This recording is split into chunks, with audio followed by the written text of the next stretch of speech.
You can heal your life जैसी best seller लेखिका Louise एल है की एक और प्रभावशाली एवं सशक्त पुस्तक जो आपको सफल बनाकर जीत का जश्न मनाने में आपकी सच्ची साथी होगी। जी हाँ दोस्तों, हम सुन रहे हैं महान विचारक और बेस्ट सेलर पुस्तक you can heal your life की लेखिका लुइस एल है द्वारा लिखी एक और अन्य सफल पुस्तक the power is with in you का हिंदी अनुवाद जीत का जश्न। इस किताब का अध्याय 8 जो कि भाग 3 से शुरू होता है, हम आज सुनने जा रहे हैं। तो आइए शुरू करते हैं भाग 3 अध्याय 8। स्वयं के प्रति प्रेम रखना। पिछली बार जब आपको किसी से प्रेम हुआ उस दौर को क्या आप याद कर सकते हैं? आपका दिल आहे भरता रहता था, बड़ा अजीब एहसास था वह। स्वयं के प्रति प्रेम रखना भी ऐसा ही कुछ है, सिवाय इसके कि आप इससे कभी अलग नहीं होंगे। एक बार जब आपको स्वयं से प्रेम का एहसास हो जाता है तो शेष जीवन भर ये आपके साथ रहता है, ताकि आप अपना सर्वोत्तम संबंध निर्मित कर सके। स्वयं को प्रेम कैसे करें? जब आप नकारात्मक बातों को भूलकर आगे बढ़ जाते हैं तो इसके परिणाम स्वरूप न केवल आपके सिर से बहुत बड़ा बोझ उतर जाता है, बल्कि आपके स्वयं के प्रति प्रेम का द्वार भी खुल जाता है। आप में से ऐसे बहुतेरे जो स्वयं को प्रेम करने की प्रक्रिया से जुड़े रहे हैं और वे जिन्होंने इस प्रक्रिया की शुरुआत मात्र की है, उन सभी के लिए कुछ ऐसे तरीकों की खोज करने जा रही हूँ जो आपको स्वयं को प्रेम करना सीखने में मददगार साबित होंगे। इन्हें मैं अपने 10 स्टेप्स 10 चरण के नाम से संबोधित करती हूँ और सालों से मैं ये सूची हजारों व्यक्तियों को प्रेषित कर चुकी हूँ। स्वयं के प्रति प्रेम रखना एक आश्चर्यजनक अभियान है। ये उड़ना सीखने की तरह ही है। कल्पना कीजिए कि काश हम सभी इच्छानुसार जब चाहे तब उड़ सकते। कितना रोमांचक होता ये। आइए अब स्वयं को प्रेम करना शुरू करें। हम में से कई किसी स्तर पर आत्मसम्मान के अभाव से पीड़ित लगते हैं। हमारा स्वयं को प्रेम करना बहुत कठिन है, क्योंकि हमारे भीतर वे सभी तथाकथित त्रुटियां विद्यमान हैं जो हम जैसे हैं उसी रूप में हमें प्रेम करने को असंभव बतलाती है। हम सामान्यतया शर्त के साथ स्वयं को प्रेम करते हैं, और जब हमारे दूसरों के साथ संबंध रहते हैं उन्हें भी हम सशर्त प्रेम करते हैं। हम सभी ने सुना होगा कि हम तब तक दूसरों से प्रेम नहीं कर पाते जब तक स्वयं से प्रेम नहीं करते। अब जब अपने द्वारा पैदा किए हुए अवरोधों को हमने देख व जान लिया है, तो आए देखिए कि हम अगले चरण तक कैसे पहुंच सकते हैं। स्वयं को प्रेम करने के 10 तरीके। एक, शायद सबसे महत्वपूर्ण कुंजी है स्वयं की आलोचना बंद करना। मैंने अध्याय 5 में आलोचना के विषय में बात की थी। यदि हम स्वयं को बतलाएं कि हम किसी भी स्थिति में अच्छे हैं, तो हम अपने जीवन में भी सरलता से परिवर्तन कर सकते हैं। जब हम स्वयं को बुरा बना देते हैं तब बड़ी कठिनाई होती है। हम में से हर एक बदलता है। हर दिन एक नया दिन होता है और उस दिन हम हर काम उसके पहले वाले दिन की अपेक्षा कुछ अलग ढंग से करते हैं। जीवन की प्रक्रिया के साथ बहने के लिए स्वयं को ढालने की हमारी क्षमता ही हमारी शक्ति है। ऐसे लोग जो पिछड़े हालात वाले घर परिवारों से आते हैं, उनमें प्रायः स्वयं के विषय में बड़ी निर्दयतापूर्वक निर्णय करने की आदत पड़ जाती है। वे तनाव व चिंता के बीच पले होते हैं। बचपन में उन्हें ऐसे परिवारों में जो संदेश मिलता है वह कुछ इस तरह होता है, मेरे साथ कुछ तो गड़बड़ है। जरा एक क्षण उन शब्दों के विषय में सोचिए जिनका प्रयोग आप स्वयं को डांटने के लिए करते हैं। कुछ शब्द या वाक्यांश जो लोग मुझे बतलाते हैं, उनमें से कुछ इस तरह है: मूर्ख, गंदे लड़के, गंदी लड़की, अनुपयोगी, गूंगे, भद्दे, बेकार, गंदे इत्यादि। क्या स्वयं के लिए आप भी ऐसे ही शब्दों का प्रयोग करते हैं? अपने आप में स्व योग्यता व मूल्य निर्मित करने की बड़ी महती आवश्यकता होती है, क्योंकि जब हम अच्छा महसूस नहीं करते हैं तो स्वयं को कष्ट में रखने के तरीके हम खोज लेते हैं। हम अपने शरीर में बीमारी व दर्द पैदा कर लेते हैं। हम उन चीज़ों के विपरीत हो जाते हैं जो हमारे लिए लाभकारी होती हैं। हम अपने शरीर के साथ भोजन, शराब और नशे से दुर्व्यवहार करते हैं। हम सभी किसी तरह असुरक्षित रहते हैं क्योंकि हम मनुष्य हैं। आइए हम ये बहाना न करें कि हम पूर्ण हैं।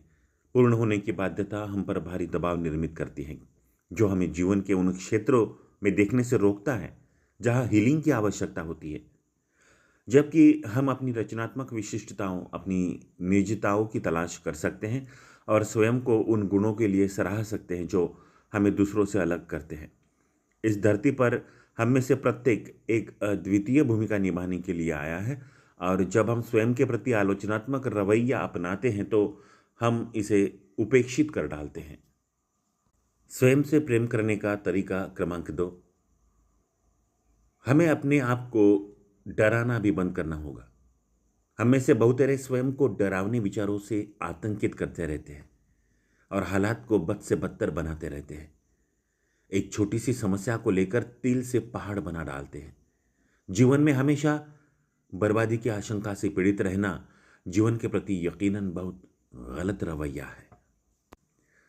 आप में से कितने ऐसे हैं जो सोते समय किसी एक समस्या को बदतर से बदतर हालात के रूप में निर्मित कर लेते हैं? ऐसा करना बिल्कुल बच्चों की सी सोच का ही उदाहरण है, जो बिस्तर के नीचे शैतान छिपे होने की कल्पना करके डरता है। इसमें शक नहीं है कि चिंता की वजह से आपको नींद भी ना आती हो। जब आप बच्चे थे तो डरकर अपने माता पिता को बुला लेते थे, जो आपको समझाते थे कि ऐसा कोई शैतान नहीं है, यह आपके मन का भ्रम है। अब जब आप वयस्क हैं तो आपको स्वयं को समझाने की तकनीक आनी चाहिए। जो लोग बीमार होते हैं वे इस डर के प्रति काफ़ी अभ्यस्त होते हैं। वे हमेशा ही स्वयं के लिए बुरी से बुरी बातें सोचते हैं। वे अपने क्रियाकर्म की योजना बनाते पाए जाते हैं। आप संबंधों के मामले में भी ऐसा ही करते पाए जाते हैं। आपको कोई आमंत्रित नहीं करता है और आप तुरंत स्वयं के प्रति गलत धारणा बना बैठते हैं कि आपकी कोई चाह या पूछ परख नहीं है। आप फिर किसी से संबंध नहीं रखेंगे। आप स्वयं को परिव्यक्त और ठुकराया सा महसूस करते हैं। यही रवैया आप अपने काम धंधे के प्रति रखते हैं। किसी ने काम को लेकर कोई टिप्पणी कर दी और आप सोचने लग जाते हैं कि आपकी क्लास लगने वाली है। आप इन लकवाग्रस्त विचारों को अपने मन में निर्मित करने लगते हैं। याद रखें, यह डरावने विचार नकारात्मक उद्गार है। यदि आप आदतन नकारात्मक विचार या स्थिति का मनन करते रहते हैं तो उसके स्थान पर एक ऐसी कोई बात पर मनन कीजिए जो आपको वाकई पसंद है। ये एक अच्छा दृष्टिकोण हो सकता है। सूर्यास्त का नज़ारा हो सकता है, फूल हो सकते हैं, कोई खेल हो सकता है, या कोई भी चीज़ या बात जो आपको पसंद हो। जो भी डरावने विचार आपके मन में आए, उन्हें नकारते हुए स्वयं से कहिए, नहीं, अब मैं इसके बारे में कभी नहीं सोचूंगा। मैं सूर्यास्त, गुलाब, पेरिस, याट या जलप्रपात के विषय में सोचूंगा। यदि आप ऐसा करते रहते हैं तो अंततः आप अपनी आदत से निजात पा जाएंगे। इसके लिए भी अभ्यास जरूरी है। अपने आप से प्रेम करने का तीसरा तरीका, एक दूसरा तरीका है स्वयं के प्रति विनम्र, दयाशील और धैर्यवान होना। ओरेन ओर्नेल्ड ने बड़े मजे की बात लिखी है। हे ईश्वर, मैं धैर्य के लिए प्रार्थना करता हूं और इसकी जरूरत मुझे बिल्कुल अभी है। धैर्य काफी शक्तिशाली औजार है। हम में से कई फटाफट संतुष्टि प्राप्त करने की भावना से पीड़ित होते हैं। हमें अमुक चीज़ अभी चाहिए, इंतज़ार के लिए मुझ में सब्र नहीं है। जब हमें कतार में इंतज़ार करना होता है या हम ट्रैफिक में फंस जाते हैं तो खींच उठते हैं। सारे जवाब और सारी अच्छी बातें हमें बिल्कुल अभी के अभी ही चाहिए होती हैं। प्रायः हम अपनी बेसब्री के चलते दूसरे लोगों के जीवन को दुखदाई बना देते हैं। बेसब्री ज्ञान या सीखने की राह का रोड़ा है। बिना कोई सीख हासिल किए ही हमें उत्तरों या समाधानों की दरकार होती है। अपने मन की कल्पना एक बाग के रूप में कीजिए। शुरू शुरू में बाग जमीन का एक टुकड़ा होता है जहाँ कूड़ा करकट बिखरे पड़े रहते हैं। आपके मन में भी बहुत स्वघृणा के कूड़े, निराशा, क्रोध और चिंता की चट्टानें हो सकती हैं, और डर रूपी पुराने वृक्ष की छटाई की जरूरत है। जब आप इन्हें एक विशेष रूपाकार दे देते हैं और मिट्टी को व्यवस्थित कर लेते हैं तो उसमें आप खुशी व समृद्धि के बीज या छोटे छोटे पौधे रोप सकते हैं। इस पर सूर्य का प्रकाश चमकता है। आप इसमें जल सींचते हैं, पोषण देते हैं और प्रेम भरी देखरेख करते हैं। शुरू में ज़्यादा कुछ होता नज़र नहीं आता, लेकिन आप रुकते नहीं हैं। आप अपने बाग की देखरेख करते रहते हैं। यदि आप में धैर्य है तो बाग निश्चित ही फूलेगा फलेगा। यही बात आपके मन के साथ है। आप उन विचारों का चयन कीजिए जिन्हें पोषित किया जाता है, और धैर्य के साथ वे पोषित वर्धित होते हुए आपके मनचाहे अनुभवों के बाग के निर्माण में योगदान देते हैं। हम सभी गलतियां करते हैं। सीखने के दौरान गलती करना स्वाभाविक है। जैसा कि मैंने पहले भी कहा है कि आप में बहुतेरे पूर्णतावाद से अभिशप्त होते हैं। आप कुछ नया सीखने के लिए स्वयं को कोई मौका नहीं देते, क्योंकि यदि आप शुरुआत में ही इसे पूर्णता के साथ संपन्न नहीं करते तो आप यही मान लेते हैं कि आप उतने अच्छे नहीं हैं। कोई भी कला या ज्ञान जिसे आप सीखना चाह रहे हैं, उसमें समय तो लगता है। जब आप शुरू में कुछ करना प्रारंभ करते हैं तो सामान्यतया आपको अच्छा महसूस नहीं होता। आप किसी अभ्यास के आदी होते जाते हैं। शुरू में आपको ये बड़ा अटपटा महसूस होता है, लेकिन जैसे जैसे आप आदी होते जाते हैं, यह आपके लिए एक बड़ा सहज व स्वाभाविक होता जाता है। जब हम कोई काम नए तरीके से शुरू करते हैं, तब भी ऐसा ही होता है। ये कुछ अलग महसूस हो सकता है और हम तत्क्षण कोई निर्णय कर बैठते हैं। फिर भी थोड़े अभ्यास से ये सामान्य और स्वाभाविक हो सकता है। एक ही दिन में हम स्वयं को पूरी तरह प्रेम करना नहीं सीख जाएंगे, लेकिन हर दिन हमारे स्वयं के प्रति प्रेम में इजाफा ज़रूर हो सकता है। हर दिन हम स्वयं को थोड़ा और प्रेम देते हैं और 2 या 3 महीनों में हम स्वयं को प्रेम करने की प्रक्रिया में काफ़ी आगे निकल जाते हैं। तो गलती आपकी सीढ़ियाँ बन जाती है। वे बेशकीमती इसलिए है कि वे आपके लिए एक शिक्षक सिद्ध होती है। गलती करने के लिए स्वयं को सज़ा मत दीजिए। यदि गलतियों से आप सीखने और आगे बढ़ने के इच्छुक हैं, तो इससे आपके जीवन में पूर्णता आती है। हम में से अनेक काफ़ी समय से स्वयं पर कार्य कर रहे हैं। फिर भी बड़े आश्चर्य की बात है कि कई मुद्दे हमारे लिए उठ खड़े होते हैं। हम जो जानते हैं उन्हें हमें आजमाते रहना चाहिए, लेकिन प्रतिरोध स्वरूप ये नहीं कहना चाहिए कि इसका उपयोग क्या है। जैसे जैसे हम नए तरीकों को सीखते जाते हैं, वैसे ही हमें स्वयं के प्रति भद्र और दयाशील होना चाहिए। उपर्युक्त बाग वाली बात को याद कीजिए। जब नकारात्मकता की खरपतवार बढ़ने लगे तो उन्हें जितनी जल्दी हो सके नष्ट कर देना चाहिए।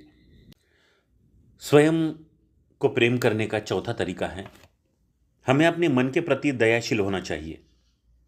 नकारात्मक सोच रखकर हमें स्वयं से नफरत नहीं करनी चाहिए। हम अपने विचारों से स्वयं का निर्माण कर सकते हैं, न कि उनका प्रयोग स्वयं को पराजित करने के लिए करना चाहिए। नकारात्मक अनुभवों के लिए हमें स्वयं को दोष नहीं देना चाहिए। हम इन अनुभवों से सीख ले सकते हैं। हमारे स्वयं के प्रति दयाशील होने से तात्पर्य है कि हम हर तरह के दोषारोपण, अपराध बोध, सजा और कष्ट को रोक दें। आराम भी हमारी मदद कर सकता है। भीतर की शक्ति के संचय हेतु आराम जरूरी है, क्योंकि यदि आप तनावग्रस्त और भयभीत है तो अपनी ऊर्जा का द्वार बंद कर देते हैं। शरीर और मन को आराम देने में प्रतिदिन कुछ मिनट ही लगते हैं। किसी भी समय आप कुछ गहरी सांसें लीजिए, अपनी आंखें बंद कर लीजिए और जो भी तनाव मन में है उसे छोड़ते चले जाइए। सांस बाहर छोड़ते समय आत्म केंद्रित हो जाइए और चुपचाप स्वयं से कहिए, मैं तुमसे प्रेम करता हूँ, सब कुछ अच्छा है। आप पाएंगे कि अब अपेक्षाकृत ज़्यादा शांत महसूस कर रहे हैं। आप ऐसे संदेशों का निर्माण कर रहे हैं जो कहते हैं कि अब आपको जीवन तनाव में और भय से गुजारने की ज़रूरत नहीं है। प्रतिदिन ध्यान कीजिए। अपना मन शांत कर अपने अंदर के ज्ञान को सुनने की भी मैं सलाह देती हूँ। हमारे समाज में ध्यान की प्राप्ति को कुछ रहस्यमय और कठिन प्रचारित किया गया है, किंतु फिर भी ध्यान प्राचीनतम व सरलतम प्रक्रियाओं में से एक है। हमें बस इतना करना है कि हम पूर्ण आराम की मुद्रा में आ जाएं और स्वयं में चुपचाप प्रेम व शांति के शब्द दोहराएं, या और कुछ जो हमारे लिए अर्थपूर्ण हो। मैं अपनी कार्यशालाओं में प्राचीन शब्द ओम का प्रयोग करती हूँ और यह काफ़ी कारगर भी लगता है।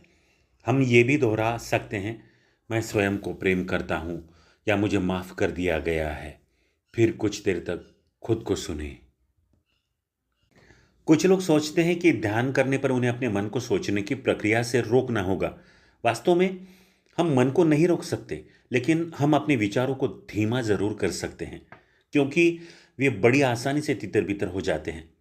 यदि हम ऐसे स्तर तक पहुंच सके जहां हम अपने विचारों को उठते हुए देख रहे हो, तो हम अपनी शक्ति का प्रयोग काफ़ी बुद्धिमानी से करने लगते हैं। आप कहीं भी ध्यान कर सकते हैं और इसे अपनी आदत बना सकते हैं। ध्यान को स्वयं की उच्चतर शक्ति पर केंद्रित करने की सोचें। आप स्वयं से और अपने आंतरिक ज्ञान से जुड़ जाते हैं। जिस रूप में भी चाहे आप ऐसा कर सकते हैं। कुछ लोग टहलते हुए या जॉगिंग करते हुए भी एक तरह से ध्यान में प्रवेश कर जाते हैं। यदि आप अलग तरीके से इसे करते हैं तो स्वयं को गलत मत आंकिए। मैं स्वयं की बात करूं तो बाग में जाकर घुटनों पर बैठकर जमीन की गर्द में उंगलियां चलाना मुझे पसंद है। आशावादी परिणाम की कल्पना कीजिए। कल्पना करने की प्रक्रिया भी काफी महत्वपूर्ण है। इसकी अनेक तकनीकें हैं जिनका आप प्रयोग कर सकते हैं। डॉक्टर कार्ल सिमोंटन ने अपनी पुस्तक गेटिंग वेल अगेन में अनेक तरह की कल्पना प्रक्रिया के अभ्यास कैंसर पीड़ित व्यक्तियों को सुझाते हैं, जिनके परिणाम बड़े आश्चर्यजनक देखे गए हैं। कल्पना प्रक्रिया से आप स्पष्ट व सकारात्मक छवि निर्माण करते हैं, जो आपके उद्गारों को बढ़ाती है। आप में से कई लोगों ने मुझे अपनी अपनी कल्पना प्रक्रियाओं के विषय में लिखा है, जिन्हें आप अपने उद्गारों के साथ करते हैं। कल्पना प्रक्रिया से जुड़ी महत्वपूर्ण बात यह है कि जिस तरह के व्यक्ति आप हैं, ये उससे मेल खाती हुई हो, वरना आपकी कल्पना प्रक्रिया कारगर नहीं होगी। उदाहरण के लिए, एक कैंसर पीड़ित महिला अपनी कल्पना प्रक्रिया के दौरान प्रतिरोधी कोशिकाओं को कैंसर वाली कोशिकाओं से लड़ते और उन्हें खत्म करते हुए देखती थी। अपनी कल्पना प्रक्रिया के अंत में वह ये परखती थी कि उसने ये प्रक्रिया सही तरीके से संपन्न की या नहीं। उसे स्वयं द्वारा संपन्न प्रक्रिया में संदेह रहता था, इसलिए उसे यह कारगर होती महसूस नहीं होती थी। इसलिए व्यक्तिगत तौर पर मैं अपने शरीर में युद्ध उत्पन्न करना अच्छा महसूस नहीं करती। मैंने उसे सुझाया कि उसे अपनी कल्पना प्रक्रिया को बदलकर कुछ ज़्यादा सरल बनाना चाहिए। मेरे विचार से ऐसी कल्पना करना बेहतर है जिसमें सूर्य अपनी गर्मी से बीमार कोशिकाओं को पिघला रहा है, या फिर कोई जादूगर उन्हें अपनी जादुई छड़ी से रूपांतरित कर रहा है। जब मैं कैंसर पीड़ित थी, तब मैं कल्पना करती थी कि शीतल व स्वच्छ जल मेरे शरीर की बीमार कोशिकाओं को धो रहा है। हमें ऐसी कल्पना प्रक्रियाओं को अपनाना चाहिए जो अर्धचेतन स्तर पर हमारे लिए बहुत बहुत कष्टप्रद न हो। हम में से जिनके पारिवारिक सदस्य या मित्र बीमार है, वे उन्हें लगातार बीमार देखकर उनके प्रति अन्याय करते हैं। उन्हें स्वस्थ रूप में देखने की कल्पना प्रक्रिया अपनाइए। उन्हें अच्छी तरंगें प्रेषित कीजिए, किंतु याद रखिए उनका स्वस्थ होना वास्तव में उनके ऊपर ही निर्भर करता है। कल्पना प्रक्रिया व ध्यान का मार्गदर्शन करने वाले कई अच्छे ऑडियो टेप उपलब्ध हैं, जिन्हें आप उन्हें दे सकते हैं, बशर्ते वे खुले विचारों के हो। यदि नहीं तो उन्हें प्रेम प्रेषित कीजिए। हर कोई कल्पना प्रक्रिया कर सकता है। अपने घर का वर्णन करना, यौन संबंध की कल्पना करना, आपको चोट पहुंचाने या दिल दुखाने वाले व्यक्ति से बदला लेने की सोचना, ये सभी कल्पना प्रक्रिया के अंग हो सकते हैं। मन क्या नहीं कर सकता। खुद से प्रेम करने का पांचवा तरीका, अगला कदम है स्वयं की प्रशंसा करना। आलोचना आंतरिक भावना का विघटन कर डालती है और प्रशंसा इसका निर्माण करती है। अपनी शक्ति को पहचानो, ईश्वरीय शक्ति को पहचानो। हम सभी अनंत ज्ञान की अभिव्यक्तियां हैं। जब आप स्वयं की बुराई करते हैं तो उस शक्ति को नकारते हैं जिसने आपका निर्माण किया है। छोटी छोटी बातों से ही शुरुआत कीजिए। स्वयं को बतलाइए कि आप आश्चर्यजनक है। यदि एक बार ऐसा करके आप रुक जाते हैं तो ये कारगर नहीं होता।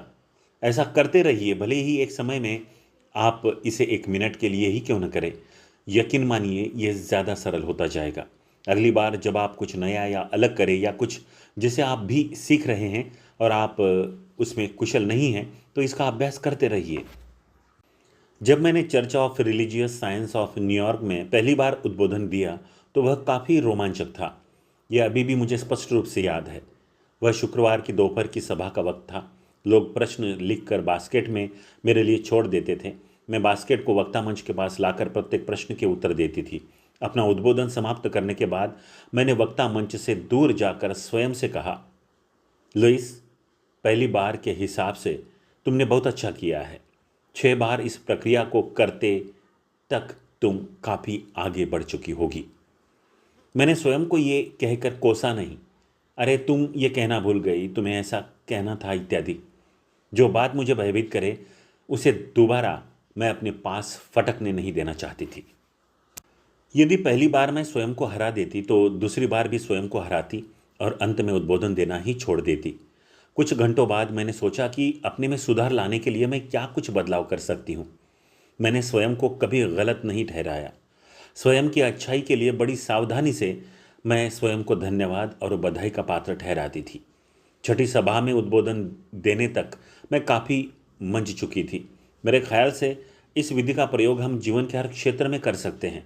काफ़ी समय तक मैंने सभाओं में उद्बोधन देना जारी रखा।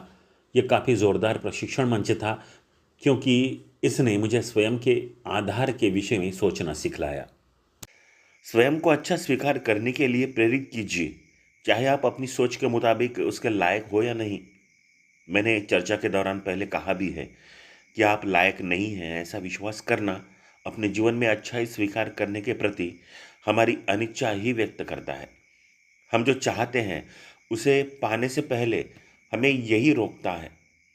यदि हम ऐसा सोचते हैं कि हम किसी अच्छाई के लायक नहीं हैं, तो हम अपने बारे में कुछ अच्छा कैसे कह सकते हैं? अपने घर में लायक होने के सिद्धांत के विषय में सोचिए।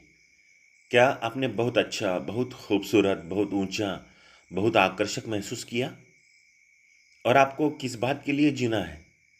आपको मालूम है कि आपके यहाँ होने की कोई वजह है, और ये वजह हर कुछ कुछ सालों में नई नई कारें खरीदना नहीं है। स्वयं को परिपूर्ण करने के लिए आप क्या करने की सोचते हैं? क्या आप उद्गार व्यक्त करने, कल्पना प्रक्रिया करने, इलाज करने के इच्छुक हैं? क्या आप ध्यान करने के इच्छुक हैं? अपने जीवन में बदलाव लाने और जैसा जीवन आप चाहते हैं वैसा जीवन प्राप्त करने के लिए आप कितना मानसिक प्रयास करने की इच्छुक हैं? स्वयं से प्रेम करने का तरीका क्रमांक 6।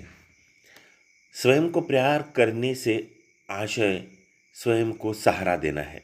अपने मित्रों से मिलिए और उनकी मदद लीजिए। आवश्यकता के समय मदद मांगकर आप सचमुच ताकतवर बनते हैं। आप में से कई लोगों ने स्वयं पर विश्वास करना और स्वयं में प्रचुरता महसूस करना सीख रखा है। आप किसी से मदद नहीं मांग सकते, क्योंकि आपका अहम आपको इसकी इजाज़त नहीं देता। सब कुछ खुद से करने के और खुद पर गुस्सा करने के बदले अगली बार से सहायता मांगने की कोशिश कीजिए। हर शहर में सपोर्ट ग्रुप पाए जाते हैं। लगभग सभी समस्याओं के 12 स्टेप्स प्रोग्राम उपलब्ध हैं, और कुछ क्षेत्रों में हीलिंग सर्कल और चर्च से जुड़े संगठन हैं। आप जो चाहते हैं, यदि वह आपको न मिले तो स्वयं अपना ग्रुप शुरू कर सकते हैं। ये जितना आपको लगता है उतना भयावह नहीं हो सकता। 2 या 3 ऐसे मित्रों को साथ लीजिए जिनकी समस्याएं वैसी ही हो जैसी आपकी है, और कुछ दिशा निर्देश तय कीजिए। यदि हृदय में प्रेम भाव के साथ आप ऐसा करते हैं तो आपका छोटा सा समूह बढ़ने लगेगा। लोग चुंबक की तरह खींचे चले आएंगे। जब ये बढ़ने लगे और आपका मिजिंग स्पेस बहुत छोटा हो जाए तो चिंता मत कीजिए, ब्रह्मांड सब कुछ पूरा करता है।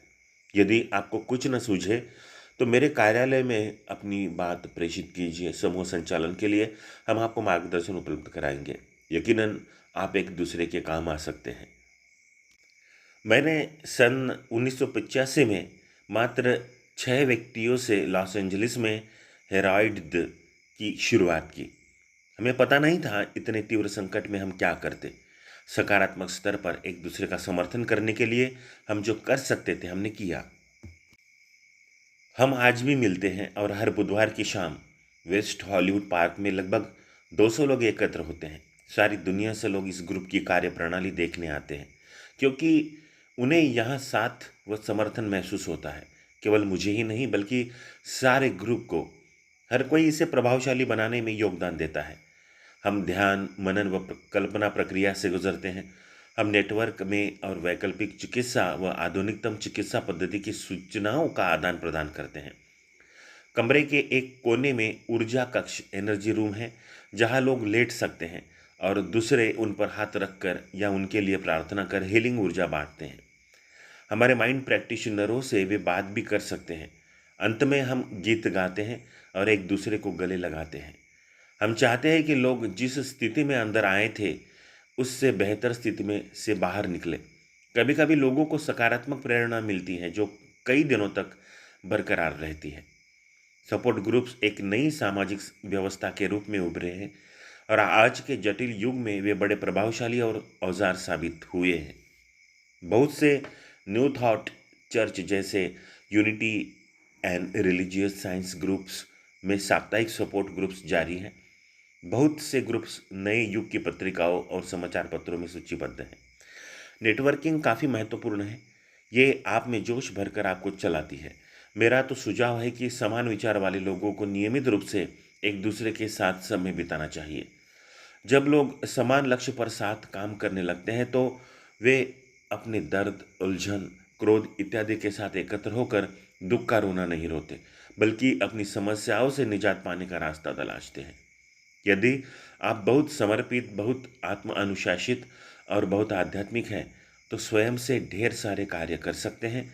जब आप समान कार्य करने वाले लोगों के समूह में होते हैं, तो आप बड़ी छलांगे ले सकते हैं, क्योंकि आप एक दूसरे से सीखते हैं। ग्रुप का प्रत्येक व्यक्ति एक शिक्षक होता है।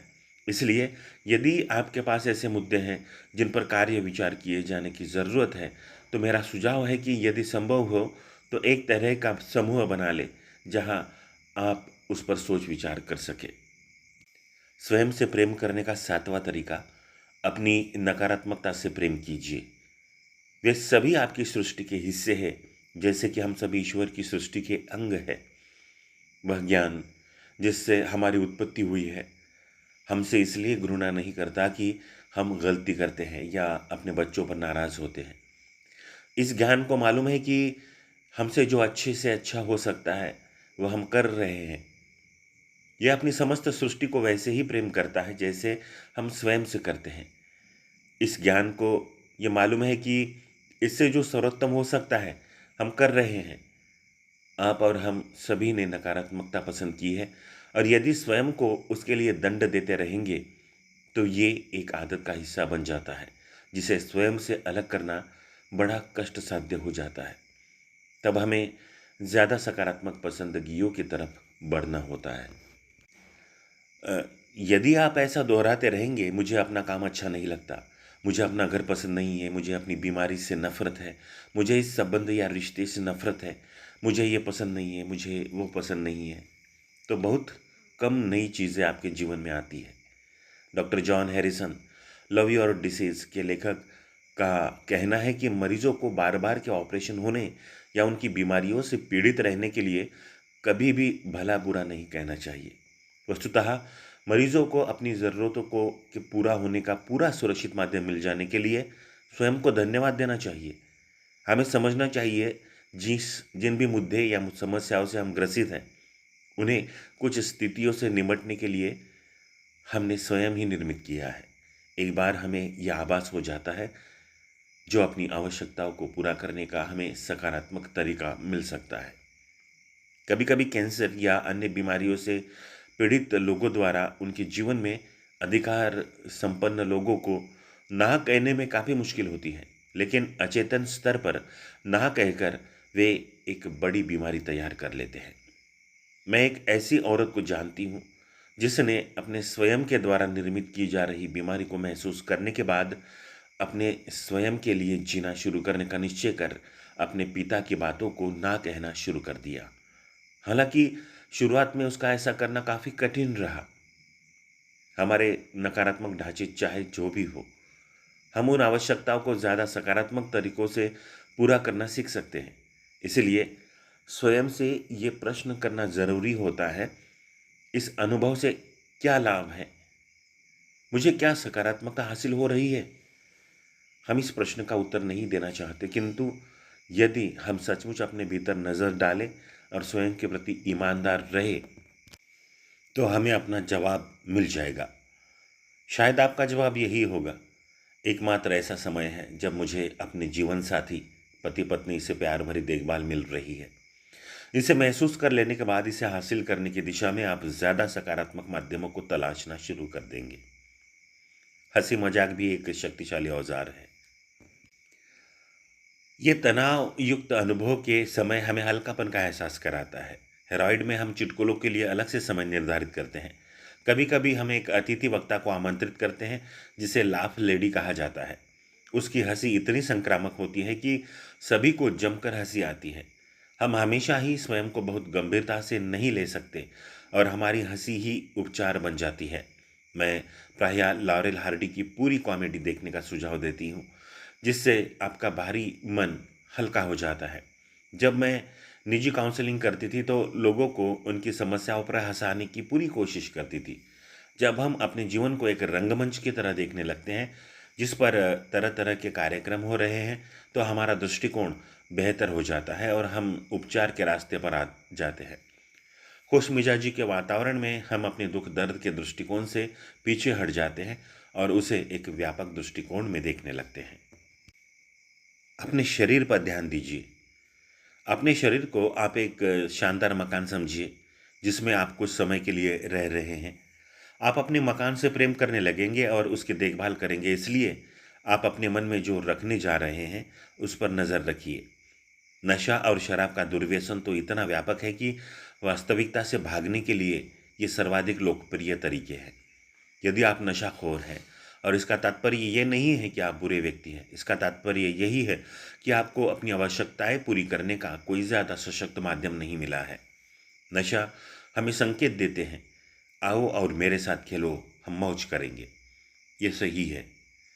नशा आपको एक रंगीन दुनिया में खींच ले जाता है, किंतु ये अपनी वास्तविकता को इतना बदल देता है, हालांकि शुरू शुरू में ये बात प्रकट नहीं होती कि अंत में आपको इसकी बहुत बड़ी कीमत चुकानी पड़ जाती है। कुछ समय नशा करने के बाद आपका स्वास्थ्य बुरी तरह बदतर होने लग जाता है और ज़्यादातर समय आपको भयावह सा महसूस होता है, जिससे तरह तरह की शारीरिक व्याधियाँ उत्पन्न होने लगती हैं। इसके बारंबार प्रयोग के बाद आपको इसकी लत लग जाती है। तब आपको दुख और विस्मय होता है कि आखिर आपने नशा करना शुरू ही क्यों किया। शुरू में साथियों के दबाव की वजह से आपको नशा शुरू कर दिया था, लेकिन लगातार बार बार प्रयोग से दिशा ही बदल गई। मुझे अभी तक कोई नशेड़ी ऐसा नहीं मिल सका जो अपने आप से प्रेम करता हो। हम बचपन में बहुत अच्छे न होने की भावनाओं से बचने के लिए भी नशीली दवाएं और शराब का प्रयोग करते हैं। हम पहले से भी स्वयं को बदतर महसूस करते हैं, फिर हमारे ऊपर अपराध बोध का बोझ भी होता है।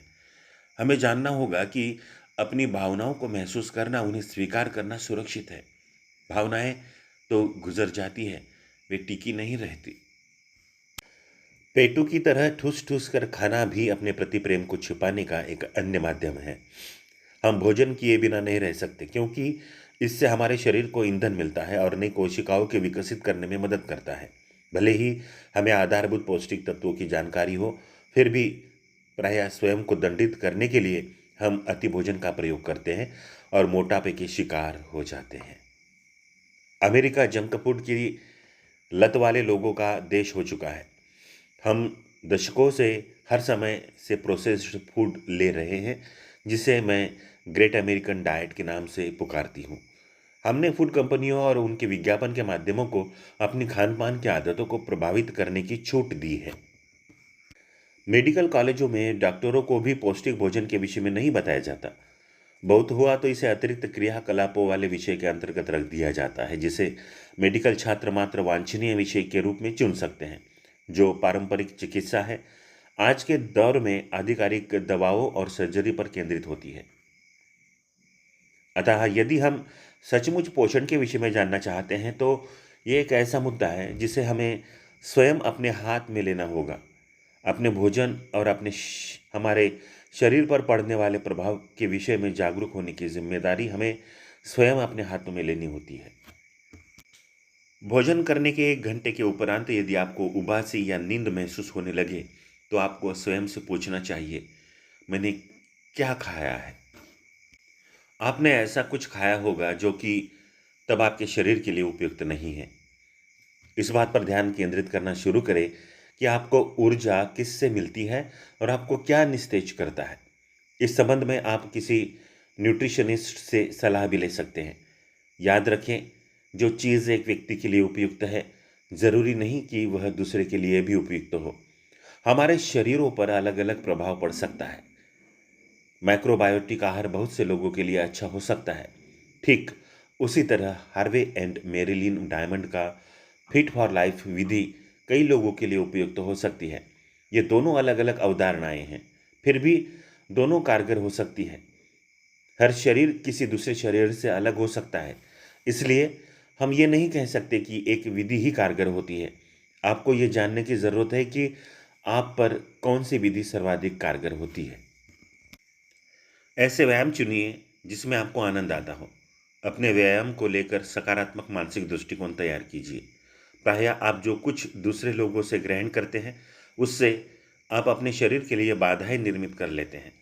यह भी स्वयं के द्वारा आपको क्षमा करना जरूरी है, और आप अपने शरीर में क्रोध या रोष को लादने के से बाज आए, तभी आप परिवर्तन निर्मित कर सकेंगे।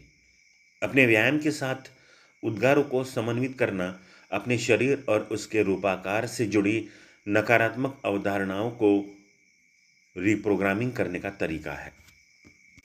हम ऐसे दौर में हैं जहां स्वास्थ्य से जुड़ी नई तकनीकें गुणोत्तर दर से बढ़ रही है, और हम आयुर्वेद जैसी प्राचीन उपचार पद्धतियों को ध्वनि तरंग तकनीकों के साथ समन्वित करना सीख रहे हैं।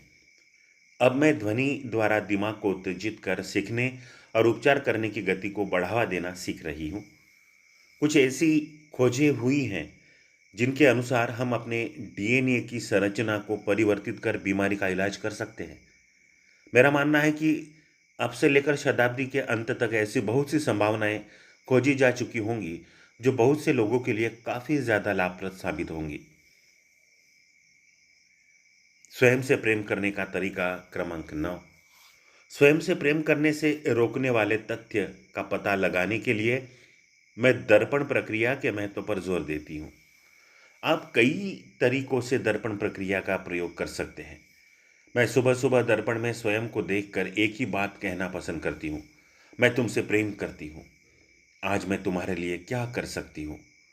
अपने भीतर की आवाज़ को सुनिए, और जो आप सुनते हैं उसका अनुसरण करना शुरू कीजिए। शुरू में आपको कोई संदेश नहीं मिलेगा, क्योंकि आप स्वयं को डांटने के आदी हैं और आप प्रेम युक्त विचार का प्रत्युत्तर देना नहीं जानते। यदि दिन के दौरान आपके साथ कुछ अप्रिय घटना घट जाता है, तो दर्पण के सामने जाकर कहिए, मैं तुमसे प्यार करता हूँ। घटनाएं तो आती जाती रहती है, लेकिन आपके प्रति आपका स्वयं का प्रेम स्थिर है, और ये आपके जीवन का सबसे महत्वपूर्ण गुण है। यदि कुछ अच्छा घटित हो जाए तो आईने के सामने जाकर कहिए, धन्यवाद। इस आश्चर्यजनक अनुभव को निर्मित करने का श्रेय स्वयं लीजिए। आप दर्पण में क्षमा भी कर सकते हैं। स्वयं तथा औरों को क्षमा कीजिए। दर्पण में आप दूसरे लोगों से भी बातें कर सकते हैं, खासकर जब आप उनके सीधे तौर पर आमने सामने बातें न कर पाएं। आप अपने माता पिता, बॉस, डॉक्टर, बच्चे, प्रेमी जैसे लोगों के साथ पुराने मुद्दों को हल कर सकते हैं। जिन बातों को कहने में आपको डर या संकोच महसूस होता है, उन सभी बातों को आप इस विधि से व्यक्त कर सकते हैं, और अंत में उनके प्रेम की चाहत प्राप्त करने को कहना याद रखें, क्योंकि यही तो वस्तुतः आपकी ज़रूरत है। लोग जिन्हें स्वयं से प्रेम करने में परेशानी होती है, वे प्रायः ऐसे लोग होते हैं जो माफ़ करने की इच्छा नहीं रखते, क्योंकि माफ़ न करने से स्वयं को प्रेम करने का द्वार बंद हो जाता है। जब हम माफ़ कर देते हैं, तब हमारे सिर पर से बहुत बड़ा बोझ तो उतर ही जाता है, बल्कि हमारे स्वयं के प्रति प्रेम का द्वार खुल जाता है। लोग कहेंगे, कितना बड़ा बोझ उतर गया है। सचमुच बोझ उतर चुका होता है, क्योंकि इस बोझ को हम काफ़ी समय से ढो रहे होते हैं। डॉक्टर जॉनसन हैरिसन का कहना है, स्वयं और माता पिता के प्रति क्षमा भाव, इसके साथ ही अतीत के दुखों से छुटकारा पा लेने से जितना उपचार प्राप्त होता है, उतना उपचार तो किसी एंटीबायोटिक से भी नहीं हो सकता। जब हम क्षमा नहीं करते, तब अपनी नकारात्मक भावनाओं से छुटकारा नहीं पाते, तब हम स्वयं को अतीत से बांधे रखते हैं, और परिणाम स्वरूप हम वर्तमान में नहीं जी पाते। और यदि हम वर्तमान में नहीं जी रहे होते हैं, तब हम अपना अच्छा भविष्य कैसे निर्मित कर सकते हैं। अतीत के पुराने कूड़े से भविष्य के नए कूड़े पैदा होते हैं। दर्पण के सामने लिए गए उद्गार काफ़ी फायदेमंद होते हैं, क्योंकि आपको अपने अस्तित्व का सच ज्ञात होता है। जब आप उद्गार करने के शीघ्र बाद ऐसे नकारात्मक प्रत्युत्तर सुनते हैं, तुम किससे बचकानी बातें कर रहे हो, यह सत्य नहीं हो सकता, तुम इस लायक नहीं हो, तब आपको अपने प्रयोग के लिए एक उपहार हासिल हो चुका है। आप जिस परिवर्तन की चाह रखते हैं, वह आपको तब तक हासिल नहीं होता जब तक आप ये जानने के प्रति इच्छुक नहीं रहते कि ऐसा क्या है जिसने आपको रोके रखा है। अभी आपके जिस नकारात्मक प्रत्युत्तर की प्राप्ति हुई है, वह आपके स्वतंत्रता की कुंजी बन जाता है। उस नकारात्मक प्रत्युत्तर को ऐसे सकारात्मक उद्गार में बदल दीजिए, जैसे अब मैं सभी अच्छी चीजों के लायक हूं, मैं अच्छे अनुभवों की भरमार अपनी जिंदगी में चाहता हूं। इन नए उद्गारों को तब तक दोहराते रहिए जब तक कि ये आपके जीवन के हिस्से नहीं बन जाते। मैंने उन परिवारों को भी काफी परिवर्तित होते देखा है जहां केवल एक व्यक्ति ही ऐसे उद्गार करता है। हेरोइड में आने वाले बहुत से लोग ऐसे हैं जो टूटे व बिखरे परिवारों से आते हैं। उनके माता पिता की उनसे बात भी नहीं होती है।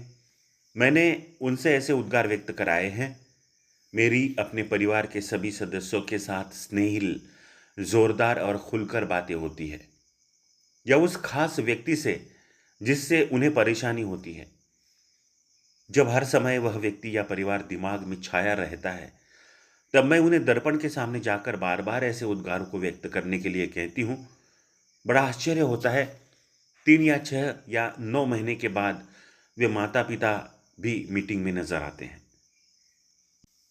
स्वयं से प्रेम करने का 10वां तरीका, अंततः अब स्वयं को प्रेम कीजिए। स्वयं से असंतुष्टि एक आदत है। अब यदि आप स्वयं से असंतुष्ट नहीं हैं, यदि आप अब स्वयं से प्रेम कर सकती है या स्वयं को स्वीकार कर सकते हैं, तो जब खुशी आपके जीवन में आएगी तो आप उसका आनंद ले सकेंगे। जब आप स्वयं से प्रेम करना सीख जाते हैं, तब दूसरों से भी प्रेम कर सकते हैं और उन्हें स्वीकार कर सकते हैं। हम दूसरे लोगों को तो नहीं बदल सकते, इसलिए उन्हें उनके हाल पर छोड़ दीजिए। हम दूसरों को बदलने के प्रयास में अपनी बहुत सी ऊर्जा व्यय कर देते हैं। यदि हम उसकी आधी ऊर्जा भी स्वयं पर व्यय करते तो स्वयं को बदल सकते थे। और जब हम स्वयं में बदलाव ले आते हैं तो हमारे प्रति दूसरों का नजरिया बदल जाता है। आप किसी दूसरे व्यक्ति के लिए जीवन दर्शन नहीं सीख सकते। हर किसी को अपना अध्याय स्वयं सीखना पड़ता है। आप यही कर सकते हैं कि इसे स्वयं सीखें, और इस दिशा में पहला कदम है स्वयं को प्रेम करना।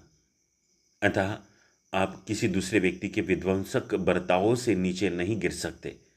फिर आप सचमुच किसी ऐसे नकारात्मक सोच वाले व्यक्ति के साथ हैं जो बदलना ही नहीं चाहता, तो स्वयं को इतना प्रेम कीजिए कि आप उसकी नकारात्मकता से दूर हो जाए।